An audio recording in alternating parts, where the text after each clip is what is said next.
தமிழ் உள்ளங்கள் அனைவருக்கும் இனிய வணக்கம். இது உங்கள் தமிழ் store channel. So MCC all India கோட்டாக்குரிய கவுன்சிலிங்கில் நமக்கு வந்து ரவுண்ட் 3க்குரிய கவுன்சிலிங் அப்படின்றது அந்த ரிஜிஸ்ட்ரேஷன் அப்படின்றது ஒரு பக்கம் நடந்துட்டு இருக்கு, உங்களுக்கு தெரியும்.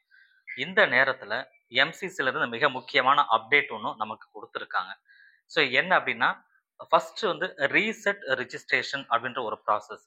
அந்த ரீசெட் ரிஜிஸ்ட்ரேஷன் அப்படின்னா என்னன்றது உங்களுக்கு ஆல்ரெடி நம்ம ஒரு வீடியோ கொடுத்துருக்கோம், கண்டிப்பாக உங்களுக்கு தெரிஞ்சிருக்கும். மேபி தெரியலனா திரும்ப நான் உங்களுக்கு சொல்லிடுறேன், ஷார்ட்டாக சொல்கிறேன். ஸோ என்ன அப்படின்னா, அந்த ரீசெட் ரிஜிஸ்ட்ரேஷனில் நீங்கள் வந்து ஃபஸ்ட் டைம் ரிஜிஸ்டர் பண்ணும்பொழுது ஏதாவது ஒரு காலேஜ் ஆட் பண்ணுறது நீங்கள் மறந்துட்டீங்க அப்படின்னா, அதை வந்து இந்த நேரத்தில் ரீசெட் ரிஜிஸ்ட்ரேஷன் கொடுத்து நீங்கள் வந்து அந்த காலேஜை திருப்பி ஆட் பண்ணிக்கலாம். ஸோ இதுதான் ஆப்ஷன் அப்படின்றது. இது எல்லாருமே செய்யணுமானா கண்டிப்பாக செய்ய தேவையில்ல. உங்களுக்கு சப்போஸ் நீங்கள் ஒரு டீம்டு யூனிவர்சிட்டி மிஸ் பண்ணிட்டீங்க, இப்போ நான் திருப்பி ஆட் பண்ணணும்னு நினைக்கிறீங்க அப்படின்னா இந்த கவுன்சிலிங்கில் அதை உங்களால் ஆட் பண்ணிக்க முடியும். ஸோ அதற்கு நீங்கள் செய்ய வேண்டிய வேலை என்னன்னா, அந்த ரீசெட் ரெஜிஸ்ட்ரேஷன் கொடுத்துட்டா எல்லாம் உங்களுக்கு டோட்டலாக ரீசெட் ஆகிடும். திரும்ப ஃபர்ஸ்ட்டாக நீங்கள் வந்து ரிஜிஸ்டர் பண்ணுற மாதிரி இருக்கும். ஸோ அதுதான், அது தேவையானவங்க மட்டும் பண்ணிக்கோங்க, எல்லாருமே பண்ண வேண்டிய அவசியம் கிடையாது. இது ஃபர்ஸ்ட். செகண்ட் என்ன அப்படின்னா, ரெசிக்னேஷன் டேட்டையும் வந்து பார்த்தீங்கன்னா நமக்கு 4ஆம் தேதியிலேருந்து 6ஆம் தேதி வரைக்கும் டைம் கொடுத்துருக்காங்க, அக்டோபர். அப்போ 4ஆம் தேதியான நேற்றுலேருந்து நமக்கு இது ஸ்டார்ட் ஆகிடுச்சு. 6ஆம் தேதி வரைக்குமே டைம் இருக்கு. எந்த சீட்டை ரிசைன் பண்ணுறது அப்படின்னா, நீங்கள் தேர்ட் ரவுண்டுக்கு பார்ட்டிசிபேட் பண்ண போகிறீங்க. ஏற்கனவே ரவுண்ட் 1லையோ அல்லது ரவுண்ட் 2லையோ கிடைத்த ஒரு சீட்டு உங்களுக்கு வேண்டாம், திருப்பி நாங்கள் புதுசாக வந்து நீங்கள் இன்னொரு காலேஜ் வேணும்னு நினைக்கிறீங்க அப்படின்னா, இந்த நேரத்தில் நீங்கள் அந்த ரவுண்ட் 3க்கு அப்ளை பண்ணும்பொழுது அப்ளை பண்ணுறீங்கன்னா உங்கள் சீட்டை நீங்கள் ரிசைன் பண்ணுற அப்ளை பண்ணும்போது ரிசைன் பண்ண தேவையில்ல. உங்களுக்கு அப்ளை பண்ண இங்கே கிடைச்சதுன்னு சொன்னால் நீங்கள் ரிசைன் பண்ணுற மாதிரி இருக்கும் இல்லையா? ஆனாலுமே உங்களுக்கு என்ன சொல்லியிருக்காங்கன்னா, பிஃபோராக நீங்கள் ரிசைன் பண்ணணுன்றதுக்கு அதுக்கு டேட்டையும் கொடுத்துருக்காங்க. ஸோ 4ஆம் தேதியிலேருந்து 5ஆம் தேதி வரைக்கும் டைம் இருக்குது. இதில் யாரெல்லாம் ரிசைன் பண்ணிடலாம் அப்படின்னா, உங்களுக்கு வந்து ஏன்னா நீங்கள் செக்யூரிட்டி டெபாசிட் அப்படின்னு ஒரு விஷயம் பே பண்ணியிருப்பீங்க. அந்த செக்யூரிட்டி டெபாசிட் அவங்க ஃபோர்ஃபிட் பண்ணக்கூடாது, பிடிக்கக்கூடாது அப்படின்னு சொன்னால், நீங்கள் ஃபர்ஸ்ட் ரவுண்டை தவிர எந்த ரவுண்டில் உங்களுக்கு சீட்டு கிடைச்சி, ஏன்னா இது முடிஞ்சதே 2 ரவுண்டு தான், first round and second round. First ரவுண்டில் சீட்டு கிடைச்சிருந்தது அப்படின்னா, நீங்கள் ஃபர்ஸ்ட் ரவுண்டு கிடைச்ச சீட்டை ரிசைன் பண்ணுறீங்கன்னா கண்டிப்பாக நீங்கள் செக்யூரிட்டி டெபாசிட்டை உங்களுக்கு பிடிக்க மாட்டாங்க, அது பிரச்சனை கிடையாது. ஏன்னா உங்களுக்கு ஆல்ரெடி வந்து அதில் ஃப்ரீ எக்ஸிட்லாம் இருக்குன்றதுனால இந்த இஷ்யூவே கிடையாது.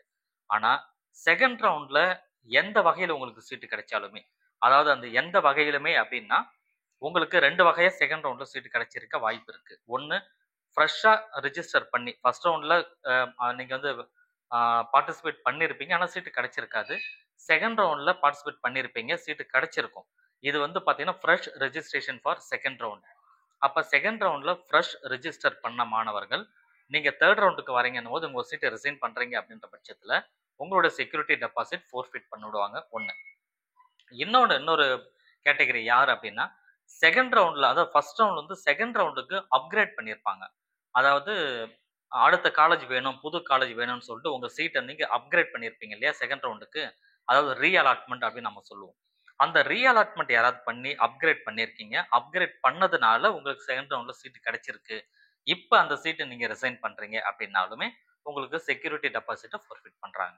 ஸோ இதையும் நீங்கள் தெரிஞ்சுக்கணும். அப்போது இந்த கண்டிஷன், இந்த 2 கண்டிஷனில் இருக்கிற மாணவர்கள், செகண்ட் ரவுண்டில் ஃப்ரெஷ் ரெஜிஸ்ட்ரேஷன், செகண்ட் ரவுண்டில் ரீஅலாட்மெண்ட் ஆனவங்க 2 பேருமே ரிசைன் பண்ணாவே செக்யூரிட்டி டெபாசிட்டை நீங்கள் இழக்க நேரிடும். தேர்ட் ரவுண்டு அப்போ திருப்பி நீங்கள் செக்யூரிட்டி டெபாசிட்டை கட்டிட்டு தான் நீங்கள் பார்ட்டிசிபேட் பண்ணணும், சரிங்களா? அது ஒன்று. ஃபர்ஸ்ட் ரவுண்டில் சீட்டு கிடைச்சது, செகண்ட் ரவுண்டில் அப்ளை பண்ணால் சீட்டு கிடைக்கல, அப்போ தேர்ட் ரவுண்ட் நீங்கள் போகிறீங்கன்னா அது இஷ்யூ கிடையாது. அந்த ஃபர்ஸ்ட் ரவுண்ட் சீட்டை நீங்கள் ரிசைன் பண்ணீங்கன்னா உங்களுக்கு செக்யூரிட்டி டெபாசிட்டை பிடிக்க மாட்டாங்க, அது எந்த பிரச்சனையுமே கிடையாது. ஸோ இந்த ஒரு விஷயத்தை நீங்கள் முக்கியமாக பார்த்துக்கணும். ஸோ இது இல்லாத வந்து உங்களுக்கு மிக முக்கியமாக நீங்கள் தெரிஞ்சுக்க வேண்டியது என்னென்னா, நீங்கள் ரிசைன் பண்ணுறீங்க இல்லையா, அப்படி ரிசைன் பண்ணணும்னு நினச்சிங்கன்னா நீங்கள் லெட்டர் மட்டுமே கொடுத்தா பத்தாது. உங்கள் லெட்டர் நீங்கள் எடுத்துக்கிட்டு சம்மந்தப்பட்ட அந்த அலாட்டட் ஆன அந்த காலேஜுக்கு போயிட்டு அந்த காலேஜில் டைரெக்டாக நீங்கள் வந்து சொல்லி நீங்கள் ரிசைன் பண்ணுறதுக்கு அந்த லெட்டர் அங்கே சப்மிட் பண்ணணும். அவங்க எம்சிசியோட வெப்சைட்டில் போயிட்டு ரெசிக்னேஷன் லெட்டர் மாதிரி அங்கே ஒரு ஃபார்மெட் இருக்குது, அந்த ஃபார்மெட் படி உங்களுக்கு பண்ணி கொடுத்துருவாங்க. அதுக்கப்புறம் தான் இது கன்ஃபர்மேஷன் ஆகும் ரெசிக்னேஷன் அப்படின்றது. இது வந்து எங்கேருந்து அவங்க எடுக்கிறாங்கன்னா எம்சிசியோட வெப்சைட்லேருந்து தான் இதை அப்லோட் பண்ணி உங்களுக்கு எடுத்து கொடுப்பாங்க.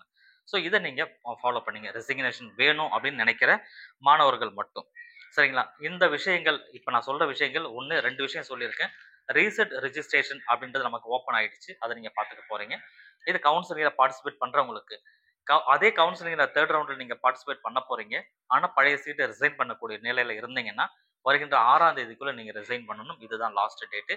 இந்த டேட்டை எக்ஸ்டெண்ட் பண்ணி குடுத்துருக்காங்க. ஸோ ஆல்ரெடி குடுத்த டேட்ட வந்து எக்ஸ்டெண்ட் பண்ணி குடுத்துருக்காங்க. ஸோ அதுல தான் அதுதான் இது முக்கியமான விஷயமா பார்க்கப்படுது. ஸோ இந்த இன்ஃபர்மேஷன் கண்டிப்பா உங்களுக்கு யூஸ்ஃபுல்லா இருந்ததுன்னு நெனச்சீங்கன்னா, இந்த வீடியோக்கு ஒரு லைக் குடுத்துருங்க. நெறைய மாணவர்கள் சேனல நீங்க சப்ஸ்கிரைப் பண்ணாம பார்க்குறீங்க. சேனல சப்ஸ்கிரைப் பண்ணிக்கோங்க. அடுத்தடுத்த வீடியோக்கள் இது தொடர்பா உங்களுக்கு வந்துகிட்டே இருக்கும். Tamil Nadu medical counselling, Puducherry medical counselling, all India medical counselling சொல்லி நம்ம தொடர்ச்சியா வீடியோ குடுத்துட்டு இருக்கோம். இது எல்லாமே உங்களுக்கு ரொம்பவே ஹெல்ப்ஃபுல்லா இருக்கும். ஸோ அதனால சேனல சப்ஸ்கிரைப் பண்ணிக்கோங்க. தேங்க் யூ ஃபார் வாட்சிங்.